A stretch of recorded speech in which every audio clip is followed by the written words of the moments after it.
الحمد لله رب العالمين الصلاة والسلام على أشرف الخلائق والمرسلين. میرے محترم بھائیوں اور دوستوں، ہم سب یہاں پہ بڑی اونچی نسبت سے جمع ہوئے ہیں، بہت اونچی نسبت سے جمع ہوئے ہیں.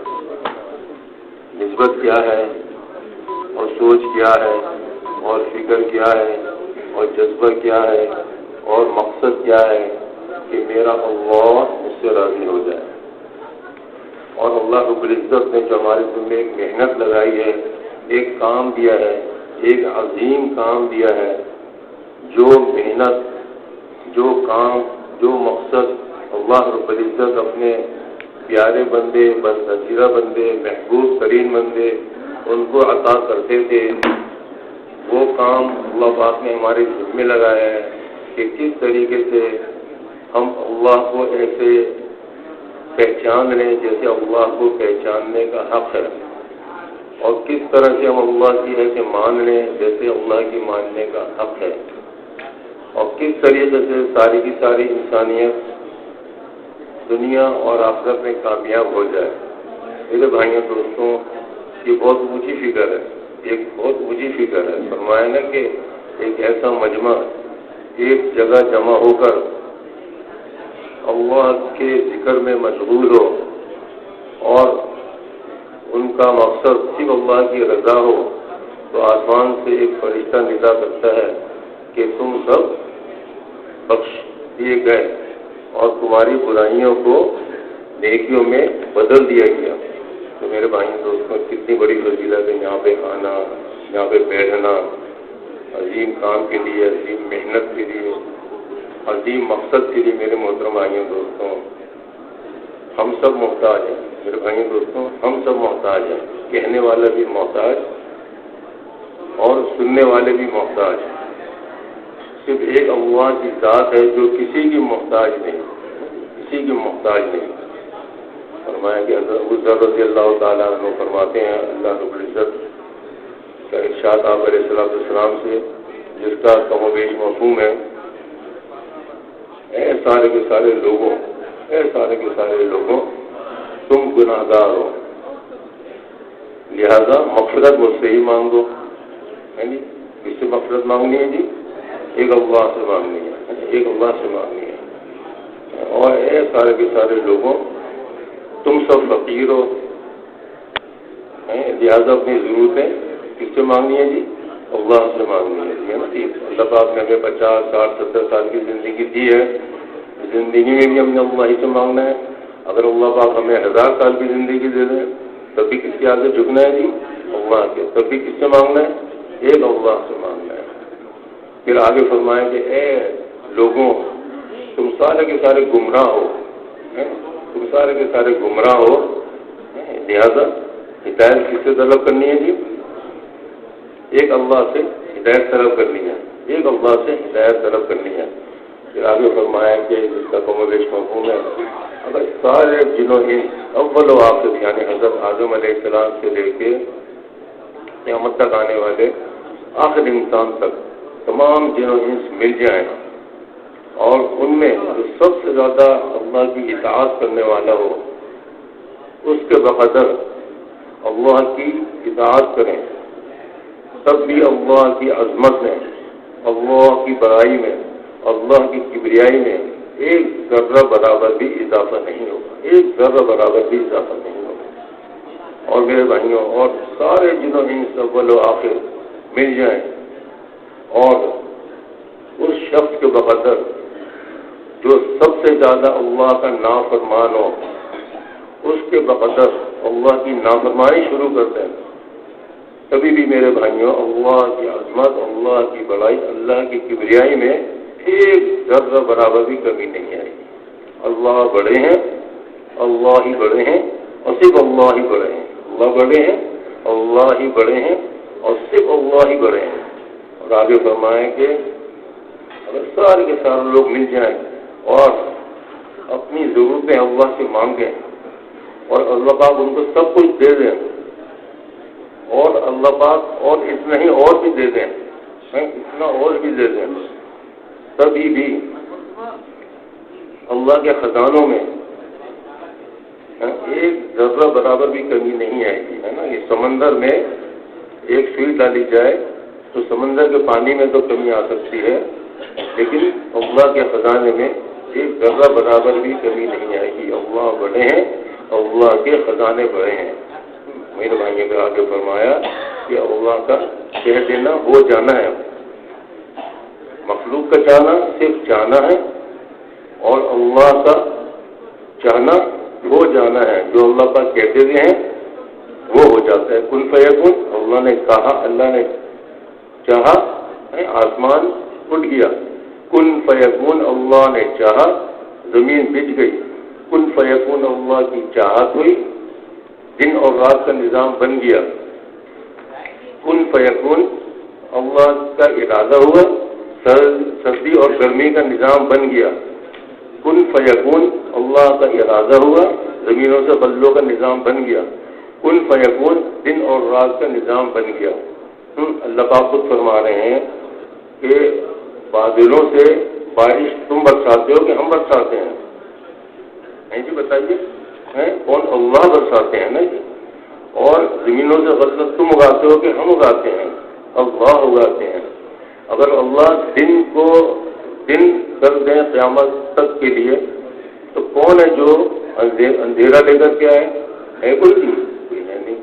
اور اللہ رات کو رات کر دیں قیامت تک کے لیے تو کوئی ہے جو روشنی لے کر کے آئے، دن لے کر کے آئے؟ نہیں میرے محترم بھائی دوستوں. تو اس یقین کا بنا لینا، اس یقین کا بنا لینا بہت ضروری ہے کہ اللہ سے ہوتا ہے، اللہ کے غیر سے، اللہ کے حکم اور اجازے کے بغیر کچھ نہیں ہوتا. میرے بھائی دوستوں، اس یقین کا بنا لینا. لیکن آج صورت یہ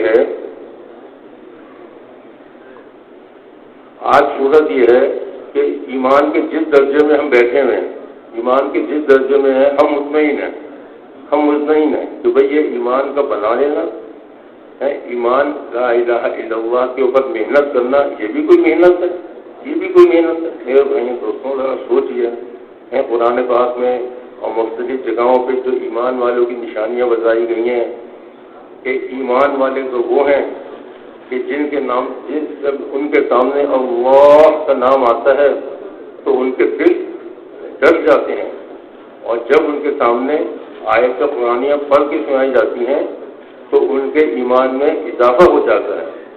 اور ایمان والے تو وہ ہیں جو اللہ پر توکل کرتے ہیں، اور ایمان والے تو وہ ہیں جن کے نمازوں میں خشوع ہوتا ہے، اور جو نیکی کی بات کرتے ہیں، جو صبر کرتے ہیں، اور ان کے جو دل ہیں وہ نیک باتوں کے سیراب نہیں ہوتے جی، اور وہ لوگوں میں گھل ملنے والے ہیں. تو میرے بھائیوں دوستوں، ایمان والوں کی نشانیاں تو یہ بتائیں ہیں. اور صحابہ کرام رضی اللہ تعالیٰ عنہم اجمعین اپنے ایمان کے بارے میں کتنے فکر مند تھے میرے بھائیوں دوستوں. ہم تو مطمئن رہتے ہیں نا، لیکن صحابہ کرام رضی اللہ تعالیٰ عنہم اجمعین کتنے فکر مند ہوتے تھے. حضرت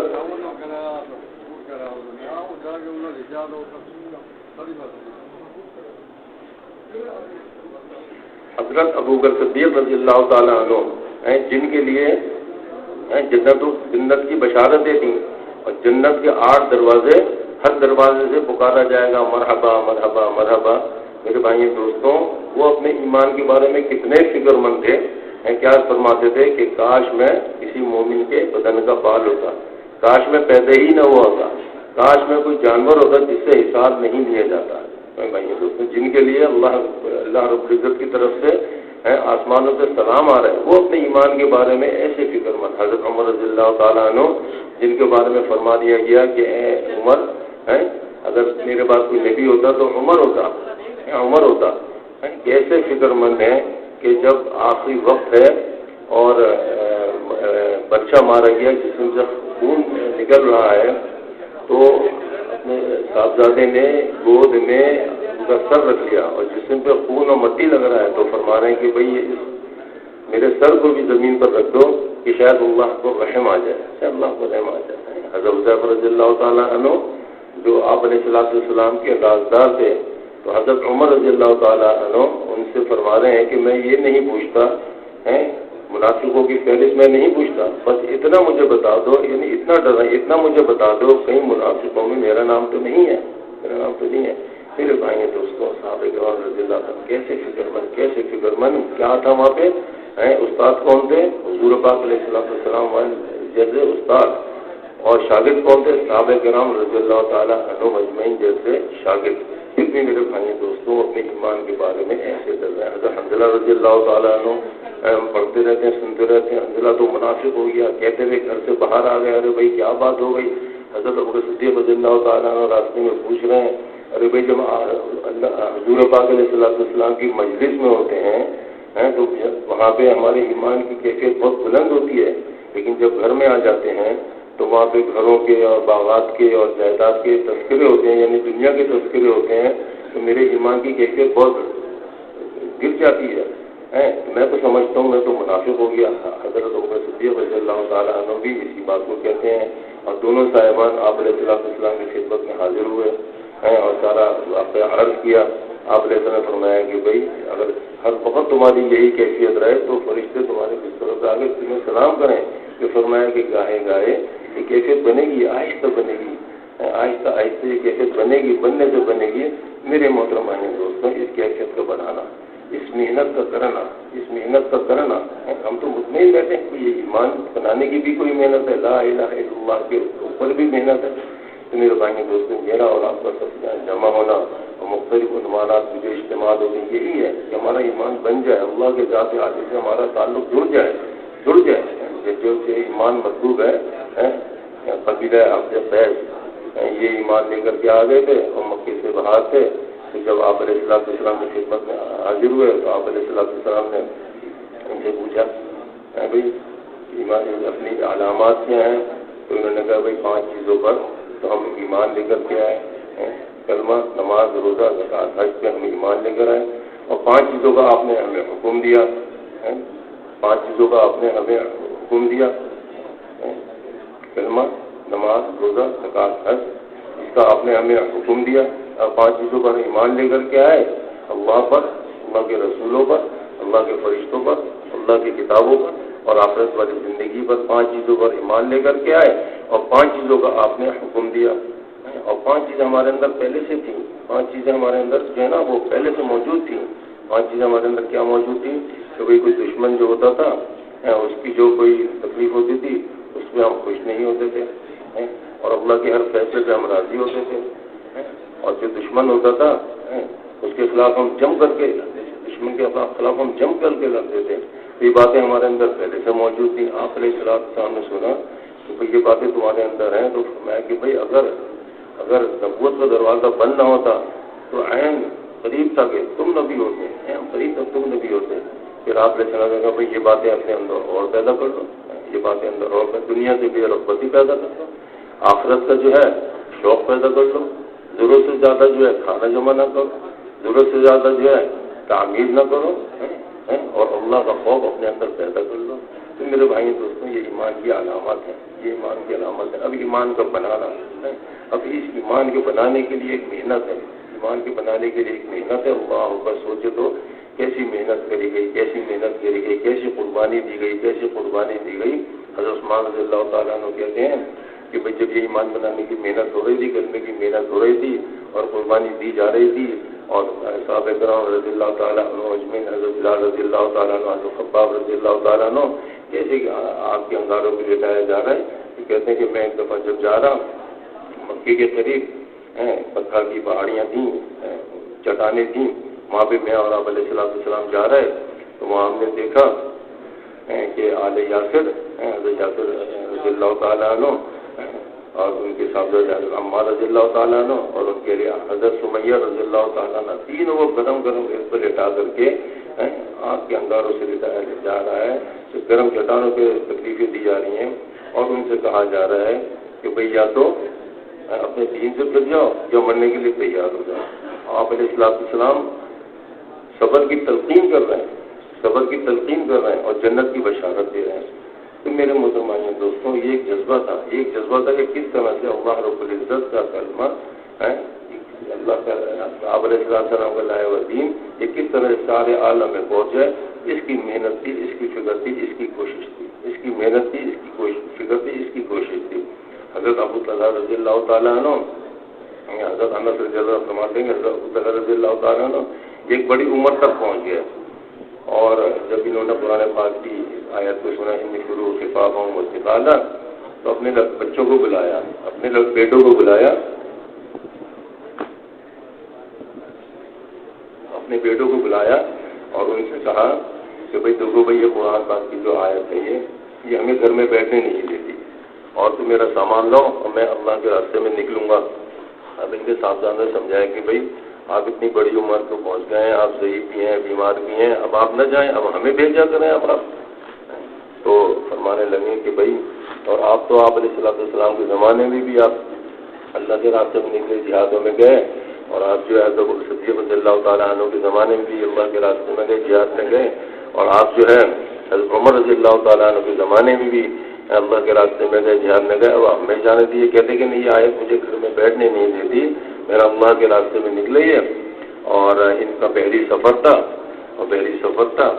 اور راستے میں جو ہے ان کا انتقال ہو گیا، اور کہتے ہیں کہ کشتی جو ہے معجزے کے طور پہ 7 دن تک جو ہے ان کو لے کر کے سمندر میں بہتی رہی، پھر جب جزیرہ آیا تو وہاں پر ان کو اتارا گیا، اللہ پاک نے ان کی لاش کو محفوظ رکھا۔ تو میرے بھائیوں دوستوں ایک جذبہ تھا آپ علیہ السلام خود فرماتے ہیں کہ دین کی خاطر جتنا مجھے ستایا گیا اور جتنا مجھے ڈرایا گیا، نہ کسی کو ستایا گیا نہ کسی کو ڈرایا گیا، اور 30 دن ہو جاتے میرے اور بلال کے کھانے کے لیے اتنی تھوڑی چیز ہوتی کہ بلال کی بغل کے نیچے رکھ دیا جائے۔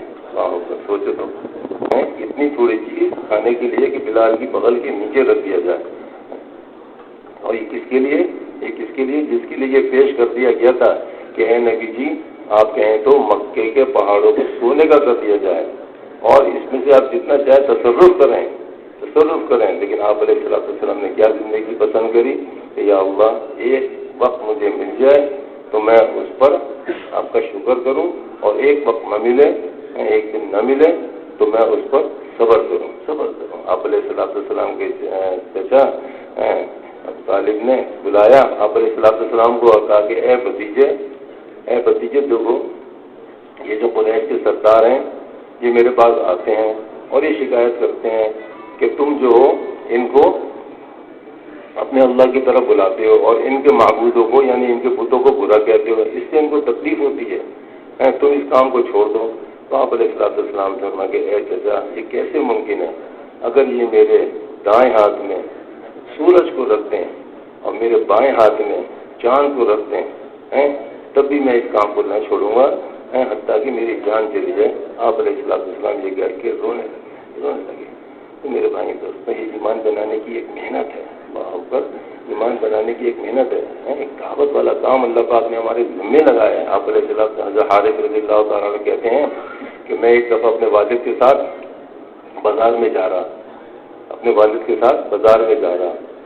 اور سواری میں تھا میں، تو میں نے دیکھا ایک بڑا مجمع لگا ہوا، تو میں نے لوگوں سے پوچھا بھائی یہ کیا معاملہ ہے، یہ کون ہے، کیا معاملہ ہے؟ تو لوگوں نے کہا بھائی ایک شخص ہے جو لوگوں کو دعوت دے رہا ہے اور اپنے اللہ کی طرف بلا رہا ہے، اور اس پر کوئی تھوک رہا ہے، کوئی جو ہے مار رہا ہے، کوئی جو ہے کچرا پھینک رہا ہے، اور کوئی جو ہے ان کو برا بھلا کہہ رہا ہے، گالیاں دے رہا ہے۔ کہنے لگے مجھے بھی شوق ہوا میں بھی دیکھوں، تو میں رک گیا اور میں نے دیکھا کہ مجمع لگا ہوا ہے اور ایک شخص جو ہے وہ کہہ رہے تھے اے لوگوں اشہد اللہ الہ الا اللہ کہہ لو تم کامیاب ہو جاؤ گے، اشہد اللہ الہ الا اللہ کہہ لو تم کامیاب، بار بار دعوت دے رہے ہیں، اور اس پر لوگ کچرا پھینک رہے ہیں، تھوک رہے ہیں، مار رہے ہیں، گالیاں دے رہے ہیں، اور یہ معاملہ جو ہے صبح سے لے کے آدھے دن تک ہوتا رہا۔ پھر ایک خوبصورت بچی آئی جس کے ایک ہاتھ میں رومال تھا اور ایک ہاتھ میں جو ہے پانی کا پیالہ تھا، اور اس شخص نے جو ہے چہرے کو صاف کیا۔ تو میں نے لوگوں سے پوچھا کہ یہ کون ہے؟ تو لوگوں نے کہا یہ تو محمد ہیں صلی اللہ علیہ وسلم، اور یہ ان کی پیاری خوبصورت بیٹی حضرت زینب رضی اللہ تعالی عنہ ہے۔ تو میرے بھائی دوستوں ایسے تھوڑی یہ دین ہم تک پہنچا ہے، اس کے پیچھے قربانی ہے، اس کے پیچھے ایک محنت ہے، اس اس کے پیچھے ایک محنت ہے میرے بھائیوں دوستوں. جب یہ قربانی دی گئی، جب یہ محنت ہوئی، حضرت خالد رضی اللہ تعالیٰ عنہ کہتے ہیں کہ میری شادی ہو اور میرے گھر نئی دلہن آئے اور مجھے اس سے محبت بھی ہو اور اس رات اللہ کی طرف سے مجھے بیٹے کی خوشخبری بھی سنا دی جائے، پھر بھی مجھے یہ زیادہ محبوب ہے کہ شدید سردی ہو، پانی برف بننے والی سردی ہو، برف جمانے والی سردی ہو، اور صبح جو ہے دشمن پہ حملہ کرنا ہو تو وہ رات جو ہے مجاہدین کے ساتھ میں گزاروں، مجاہدین کے ساتھ گزاروں. میرے بھائیوں دوستوں یہ جذبہ تھا. کیا تھا کہ کس طرح سے جو ہے اللہ رب العزت کا دین سارے عالم میں بلند ہو جائے اور کس طرح سے جو ہے لا الہ الا اللہ دنیا کے کونے کونے تک پہنچ جائے. میرے بھائیوں دوستوں یہ جذبہ تھا نا. جب یہ جذبہ تھا، یہ جذبہ بنا تو اللہ رب العزت کی طرف سے پھر مدد آئی، لیکن اللہ کی طرف سے غیبی مددیں آئیں. تبھی حضرت سعد رضی اللہ تعالیٰ عنہ کو دجلہ پار جانا تھا. سامنے جو ہے دجلہ کے پار دشمن تھے اور آپس میں ان کا لڑائی تھی اور مسلمانوں نے دجلہ پار جا کر کے حملہ کرنا تھا، لیکن مسلمان دریا کے کنارے پہ اب دریا کا پانی چلتا گیا اور دشمنوں نے جو ہے نا سواریاں ہٹا دی راستے سے، کشتیاں جو تھیں ساری ہٹا دیں.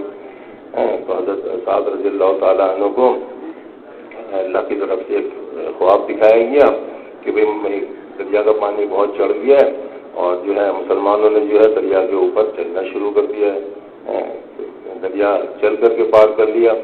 تو یہ سمجھ گئے، پھر انہوں نے مسلمانوں کو جو ہے سب کچھ اب سارے لشکر کو جمع کیا اور اللہ کی تعریف بیان کر کے ان کو تیار کیا اور حضرت عاصم رضی اللہ تعالیٰ عنہ کو ایک لشکر دے کر کے اور دریا پار جانے کا کہا. تو جو مسلمان دریاؤں میں پیدل گئے اب سواریوں پہ گئے تو کہتے ہیں کہ ایسے پار کر کے چلے گئے کہ ان کے پیروں کے تلے اور سواریوں کے جو تلے تھے وہ تک گیلے نہیں ہوئے میرے بھائیوں دوستوں. سامنے دشمن دیکھ رہا اور دشمن کہہ رہا کہ بھئی یہ تو انسان نہیں ہے، دیو آمدن وہ سمجھے کہ دیو آمدن. اللہ پاک نے فتح دے دی، اللہ رب العزت نے فتح دی. تو میرے بھائیوں دوستوں اس یقین کا بنا لینا، لا الہ الا اللہ کا بنا لینا اور اس کلمے کو لے کے سارے عالم میں پھرنا. میرے بھائیوں دوستوں یہ ہمارے اللہ پاک نے محنت ذمہ لگائی ہے. پھر میرے محترم بھائیوں دوستوں اس بات کا یقین بن جائے کہ صرف کامیابی صرف حضور پاک علیہ السلام والے مبارک طریقوں کے اندر ہے اور کسی طریقے کے اندر اللہ پاک نے کامیابی رکھی نہیں. اللہ رب العزت قیامت والے دن انہی اعمالوں کو قبول کریں گے جو حضور پاک علیہ السلام والے اعمال ہوں گے. اس کے علاوہ سارے کو رد کر دیا جائے گا نا.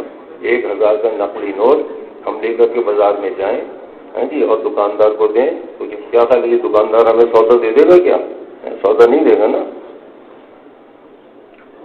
نصیبے کا سودا نہیں دے گا بلکہ پولیس کو بلا کے پکڑوا دے گا. اسی طرح سے قیامت والے دن جتنے بھی طریقے دوسرے ہوں گے، جتنے بھی طریقے ہوں گے اللہ پاک سب کو رد کر دیں گے نا. بھائی صاحب فرما دیا آپ علیہ السلام اس کے مفہوم میری ساری کی ساری امت جنت میں جائے گی مگر جس نے انکار کیا یا رسول اللہ انکار سے کیا مطلب؟ بھائی جس نے میری اطاعت کی وہ تو جنت میں جائے گا اور میری نافرمانی کرنے والا وہ انکار کرنے والا تو میرے بھائیوں دوستوں طریقوں کے اندر آپ علیہ السلام علیہ طریقوں کے اندر دنیا اور آخرت کی ساری کامیابی تم ایمان کے کامل درجے تک نہیں پہنچ سکتے جب تک میرے لائق دین کو اپنے تمام خواہشات کے اوپر نہ رکھو. میرے بھائیوں دوستوں اے نبی جی کہہ دیجیے ان سے کہہ دیجیے اگر اللہ سے محبت کرنا چاہتے ہیں تو میری اطاعت کریں. اللہ پاک ان سے محبت کرنے لگیں گے اور اللہ پاک ان کے سارے گناہوں کو معاف فرما دیں گے اور اللہ پاک بڑے غفور الرحیم ہے. تو میرے بھائیوں دوستوں کس کی اطاعت کرنی ہے؟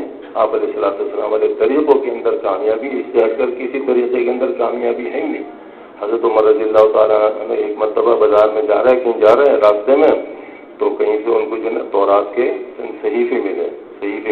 یہ خوش ہو گئے کہ آپ علیہ السلام کو جا کر کے میں دکھاؤں گا. آپ علیہ السلام کے خدمت میں حاضر ہوئے اور آپ علیہ السلام سے واقعہ عرض کر دیا. یہ دیکھ کر کے اور یہ سن کر کے آپ علیہ السلام کا چہرہ کا رنگ بدل گیا. رنگ بدل گیا اور آپ نے فرمایا کہ اے عمر اسلام کے بارے میں ابھی بھی تم شک میں پڑے ہو، مفہوم باقی ابھی بھی تم شک میں پڑے ہو. تو حضرت عمر رضی اللہ تعالیٰ سمجھ گئے، انہوں نے فوراً کہا کہ بھائی میں اللہ کے رب ہونے پر راضی، اسلام کے دین ہونے پر راضی اور آپ علیہ السلام کے رسول ہونے پر راضی. تو آپ علیہ السلام نے فرمایا اس کا مفہوم ہے کہ بھائی اس بات کو سن لو کہ اگر حضرت موسیٰ علیہ السلام بھی آج کے دور میں ہوتے تو ان کو بھی میری ہی اتباع کرنی پڑتی. اور ایک دوسری جگہ فرمایا کہ اگر حضرت موسیٰ علیہ السلام اس دور میں آ جائیں اور اگر تم ان کی اتباع کرو تو تم گمراہ ہو جاؤ گے. صرف آپ فرمایا جس کا مفہوم ہے کہ ساری امتوں میں تم میرا حصہ ہو، ساری امتوں میں اے امت محمدیہ تم میرا حصہ ہو، اور سارے نبیوں میں میں تمہارا حصہ ہوں. میرے بھائی دوستوں، آپ علیہ السلام والا مقصد ہمارے زندگی کا مقصد بن جائے. آپ علیہ السلام والا جو کام ہے وہ ہمارا کام بن جائے نا. ایک صحابی آئے آپ علیہ السلام کی خدمت میں کہ یا رسول اللہ قیامت کب آئے گی؟ آپ نے کہا بھائی تم نے قیامت کے لیے کیا تیاری کر رکھی ہے؟ یا رسول اللہ بہت سارے نماز اور نفل اور روزے تو نہیں ہیں میرے پاس، لیکن میں اللہ اور اللہ کے رسول سے محبت کرتا ہوں. تو آپ علیہ السلام فرمایا کہ بھائی دنیا میں جو جس سے محبت رکھتا ہے قیامت میں حشر بھی اس کے ساتھ ہوگا. جب صحابہ کرام رضی اللہ تعالیٰ عنہ اجمعین نے اس بات کو آپ علیہ السلام نے سے سنا تو بہت خوش ہو گئے کہ بھئی ہم اس ایمان کی محنت کر رہے ہیں، وہ ایمان لے کر کے آئے جس ایمان کی آپ علیہ السلام نے ہمیں دعوت دی، اور ہم اس کام کی اور اس مقصد کی ہم اس مقام کے اوپر ہیں اور اس مقصد کے اوپر ہیں جو آپ علیہ السلام مقام ہے، جو آپ علیہ السلام والا مقصد ہے. تو یقیناً طور پہ قیامت والے دن ہمارا حشر بھی آپ علیہ السلام کے ساتھ ہوگا.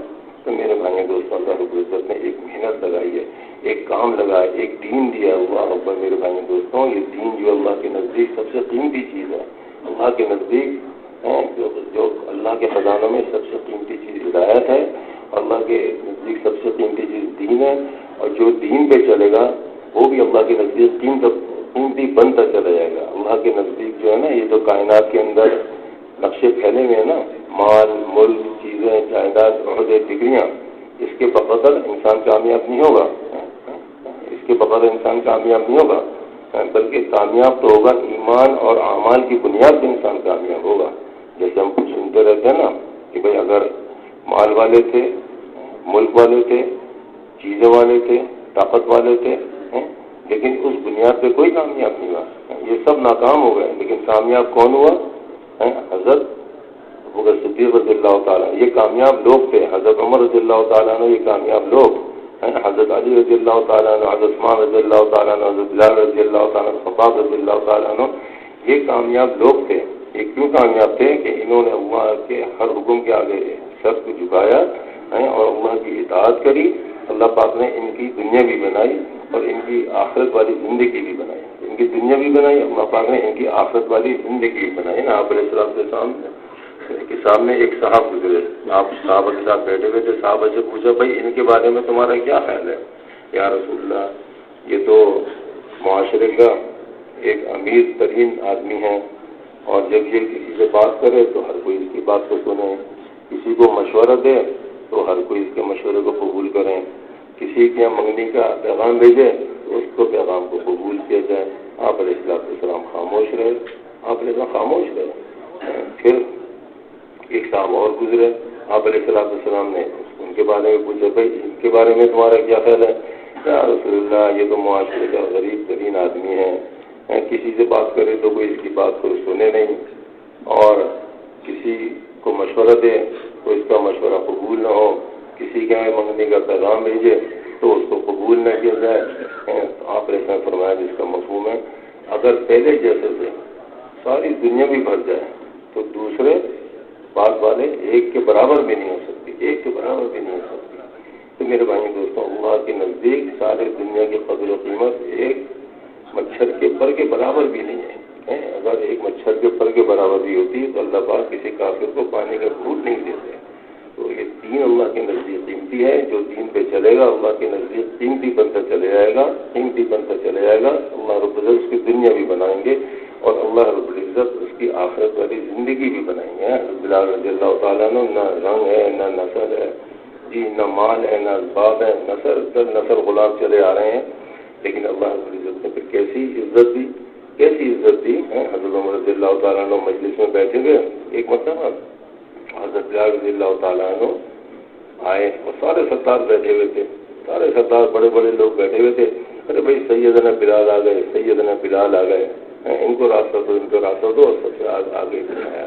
کیا تھا، کیا تھا؟ عزت دی، دین پہ چلنے پہ، دین کی محنت پہ قربانی دینے کے اوپر اللہ عزت نے کیسی عزت دی کہ اے بلال کیا بات ہے، رات کو میں نے دیکھا جنت میں تیرے قدموں کی آہٹ کو سنا، ایسا کیا عمل ہے، ایسا کیا عمل ہے کہ یا رسول اللہ ایسا کوئی عمل تو نہیں ہے، البتہ جب وضو کر لیتا ہوں اور جتنی اللہ ہمت دیتے ہیں توفیق دیتے ہیں نماز پڑھ لیتا ہوں، نفل پڑھ لیتا ہوں۔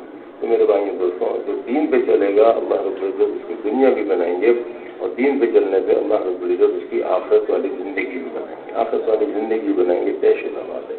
تو میرے بھائی دوستوں ابھی دین کی محنت ہمارے دین میں اللہ پاک نے نبیوں کے ایک سلسلے کو جاری فرمایا، اللہ پاک نے کم و بیش 1.25 لاکھ نبیوں کو اس دنیا کے اندر بھیجا۔ ہم سوچیں تو 1.25 لاکھ نبی اس دنیا کے اندر آئے، سارے نبیوں نے آ کر کے ایک ہی نعرہ لگایا کہ یا ایھا الناس قولوا لا الہ الا اللہ تفلحوا۔ کسی نبی نے اور کوئی بات ہی نہیں کری۔ کوئی کہتا ہے کہ مال کے ذریعے محنت کر لو، سونے کے محل بنا لو، یہ چیزیں بنا لو، یہ ایجادات کر لو، یہ ایسے دنیا کی ترقی کر لو، ایسی بلڈنگیں بنا لو، تم کامیاب ہو جاؤ گے۔ نہیں میرے بھائی دوستوں، سارے نبیوں کا ایک ہی نعرہ تھا کہ یا ایھا الناس قولوا لا الہ الا اللہ تفلحوا، اے لوگوں یہ کلمہ کے مطابق زندگی لے آؤ، اللہ کے یقین کو دل کے اندر بٹھا لو، اللہ سے ہونے کے یقین کو دل کے اندر بٹھا لو، اللہ پاک تمہاری دنیا بھی بنا دیں گے، اللہ رب العزت تمہاری آخرت والی زندگی بھی بنا دیں گے۔ اللہ پاک نے نبیوں کے سلسلے کو جاری فرمایا، نبی آتے تھے لوگوں کو اللہ کی طرف بلاتے تھے، لوگوں کو اللہ کی پہچان کراتے تھے، نبی آتے تھے ایک دعوت چلتی تھی، دعوت چلتی تھی، ایمان بنتا تھا، ایمان بنتا تھا تو لوگوں کے اعمال بنتے تھے، لیکن جب نبی چلے آتے تو دعوت کمزور ہو جاتی، دعوت ختم ہو جاتی، ایمان کمزور ہو جاتا، ایمان نکلتا جاتا، لوگ بت پرستی کی طرف آتے، شرک کی طرف آتے جاتے، بت پرستی کی طرف آتے، شرک کی طرف آتے جاتے، اور اعمال ان کی زندگیوں سے نکلتے چلے آتے۔ اللہ رب العزت دوسرے نبی کو بھیج دیتے، یہ سلسلہ چلتا رہا چلتا رہا چلتا رہا۔ حضرت عیسیٰ علیہ السلام کے بعد اللہ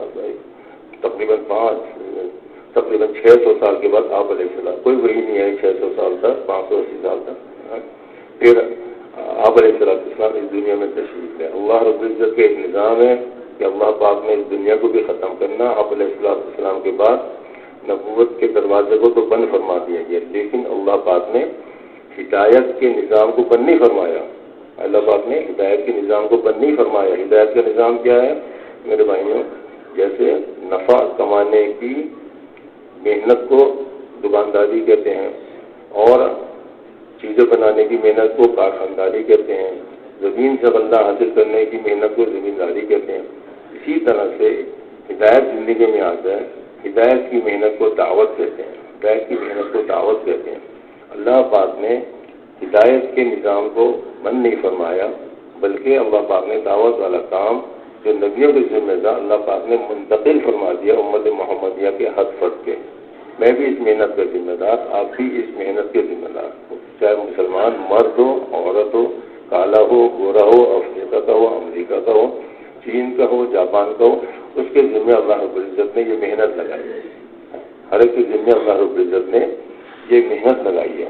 اب قیامت تک لوگ تو آتے رہیں گے، قیامت تک کے علاقے ہیں، قیامت تک کے زمانے ہیں، لیکن قیامت تک کوئی نبی نہیں آئے گا، اور اللہ پاک نے یہ محنت میرے اور آپ کے ذمہ لگائی ہے۔ تو میرے بھائی دوستوں، اب اس کلمے کو لے کر کے سارے عالم میں پھرنا اللہ پاک نے میرے اور آپ کے ذمہ لگا دیا ہے۔ تو سب تیار ہے نا اس محنت کو کرنے کے لیے؟ میرے بھائی دوستوں سوچیے تو کتنی اونچی محنت ہے، کتنی اونچی محنت ہے کہ پہلے نبیوں کے ذمے دی، اللہ کے محبوب ترین بندے، پیارے بندے، برگزیدہ بندے ان کے ذمے، اور اللہ پاک نے مجھ جیسے کمزور، گنہگار، محتاج، گندے بندے اللہ پاک نے ہمارے ذمے محنت لگا دی۔ ہمیں یہ کام آتا نہیں، لیکن کیے بغیر چارہ نہیں ہے، اس لیے کہ ہمارے ذمے ہے قیامت والے دن اس کی پوچھ ہوگی میرے بھائی دوستوں. کہہ سکتے ہیں نا کہ بھائی اگر سارے کے سارے لوگ جہنم میں جا رہے ہوں اور ایک جنت میں جا رہے ہو, جنتی اس امت محمدیہ کے ایک جنتی سے مثال کے طور پہ پوچھا جائے گا کہ بھائی سارے لوگ جہنم میں کیوں جا رہے ہیں, تو سارے کے سارے جو جنت میں جا رہے ہوں اور ایک جہنم میں جا رہا ہو تو جہنم کے بارے میں یہ کیوں جا رہا ہے, یہ کیوں جا رہا ہے. تو میرے بھائیوں اس کلمے کو لے کے ہمیں سارے عالم میں کرنا, یہ ہماری ذمہ اللہ کے راستے میں ایک صبح شام کا لگا دینا.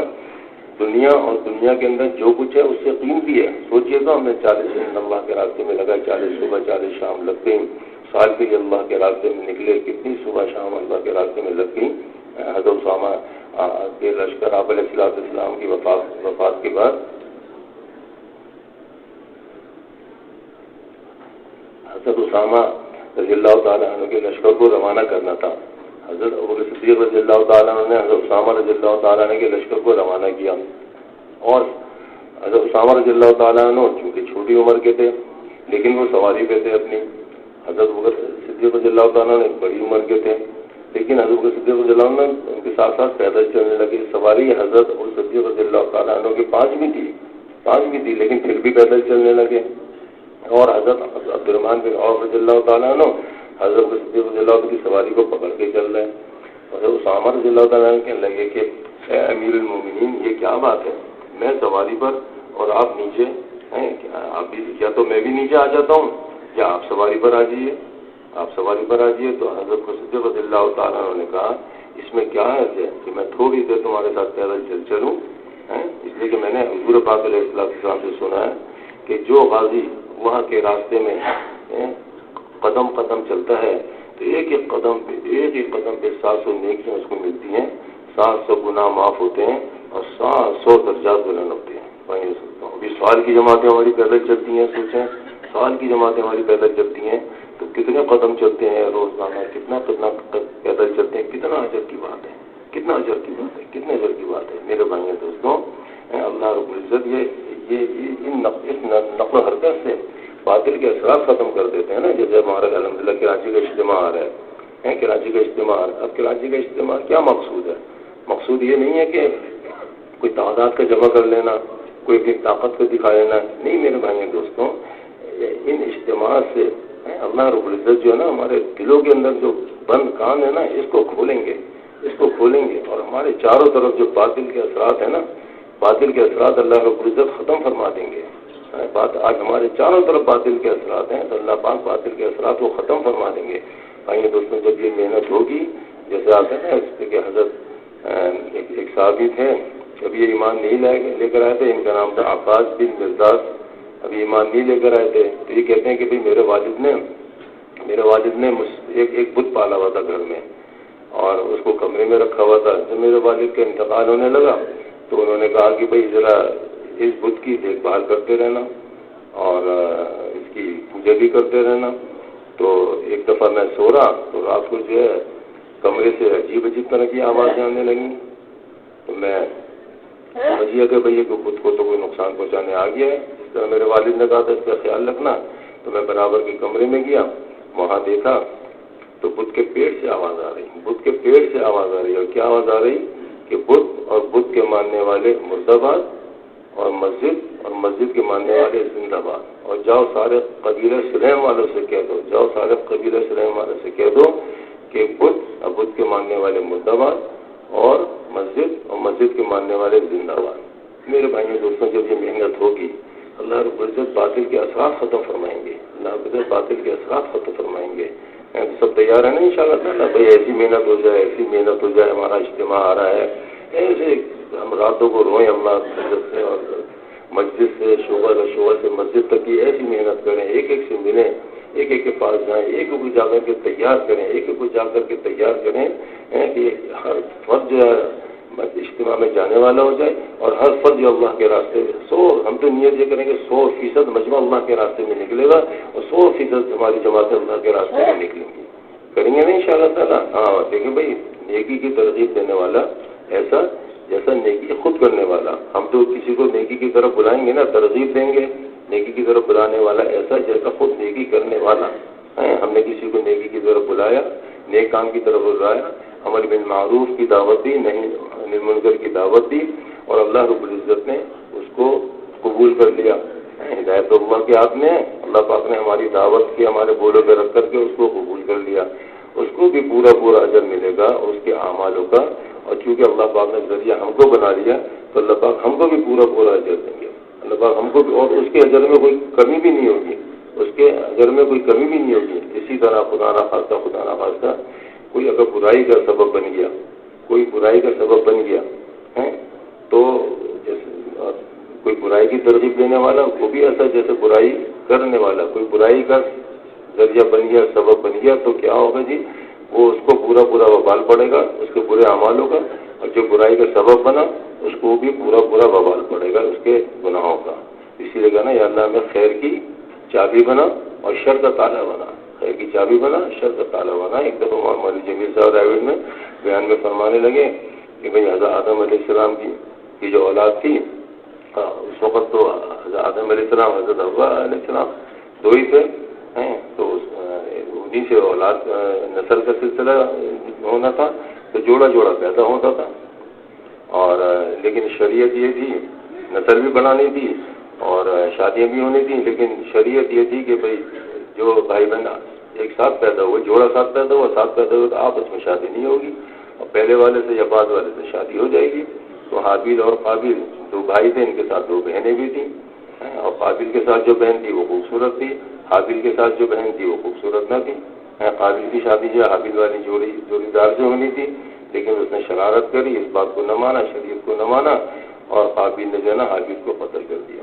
تو فرمایا کہ قیامت تک جتنے بھی ناحق قتل ہوں گے، قیامت تک جتنے بھی ناحق قتل ہوں گے اس کا وبال کس پہ پڑے گا؟ قابیل پہ پڑے گا، وہ قابیل پہ پڑے گا۔ تو اسی لیے اللہ پاک ہمیں بھائی خیر کی چابی بنا ہے نا جی، خیر پلانے والا بنا ہے، اور شر کا جو ہے تالا بنا ہے۔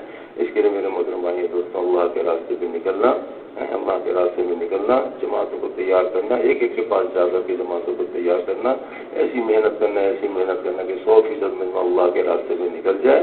ہمیں جو 4000 جماعتیں دینی ہیں، کتنی جماعتیں دینی ہیں جی؟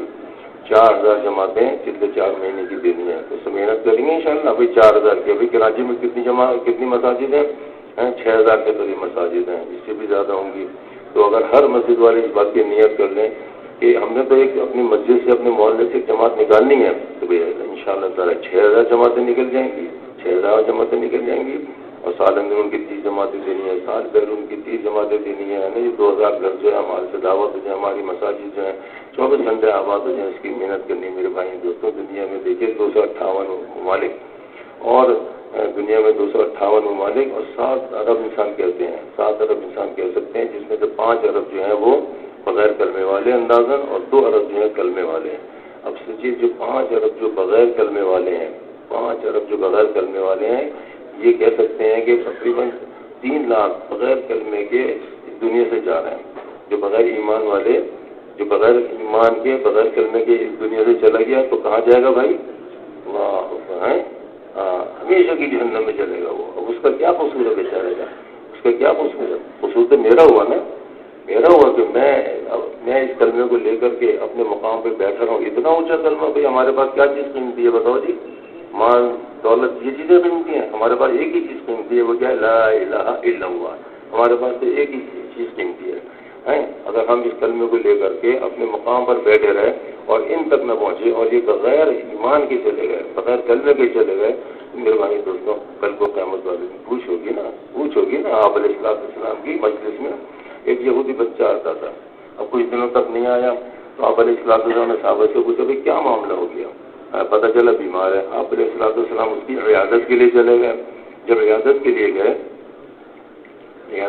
گئے تو وہ چارپائی پہ لیٹا ہوا تھا، وہ قریب الموت تھا، اور آپ علیہ السلام نے اس وقت بھی دعوت دی کہ بھائی تو اشہد اللہ الہ الا اللہ کہہ لے۔